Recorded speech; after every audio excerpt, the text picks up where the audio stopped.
He was the man who almost single-handedly led his country to World Cup success in 1986. Diego Maradona might have been a flawed genius, but his was a truly exceptional talent. Both sides of his character, the brilliance and the controversial, displayed in that quarter-final against England in Mexico. England fans will never forget or forgive the moment he used his fist to beat Peter Shilton for the game's first goal. The hand of God, Maradona later called it. But no one could argue with the skill that produced his second in that game, probably one of the best World Cup goals ever. And he's hurting England again here. It's a brilliant run. It's one of the World Cup great goals. And there's no doubt about that one. The man I met just before that game had talked about his love of football and was more than happy to show off a boyish enthusiasm. Bueno, como vos quieras, But he'll be remembered for many things, good and bad. Football gave the young Maradona a route out of poverty. From Argentina he moved to Barcelona and Napoli for world record fees.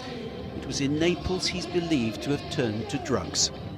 For years, he later admitted, he played and played brilliantly despite a growing dependence. But in 1994 he was sent home from the World Cup in America after failing a drugs test. He would later manage the country where he was idolised, but the spectre of drugs and health scares was never far away. Peter Reid, being left trailing here in the hand of God game, remembers him with respect. Yeah, well, he cheated in the game and he got away with it, but he was a genius. The man was, I mean, if you go through some of the videos and some of his goals, he was brilliant, and you cannot take that away from him. Michael Owen today said, quite simply a player like no other. Rest in peace.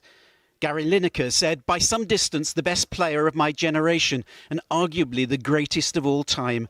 After a blessed but troubled life, hopefully he'll finally find some comfort in the hands of God. And from Pelé, these words, certainly one day we'll kick a ball together in the sky above. Many believe Pelé and Maradona were the best of all time.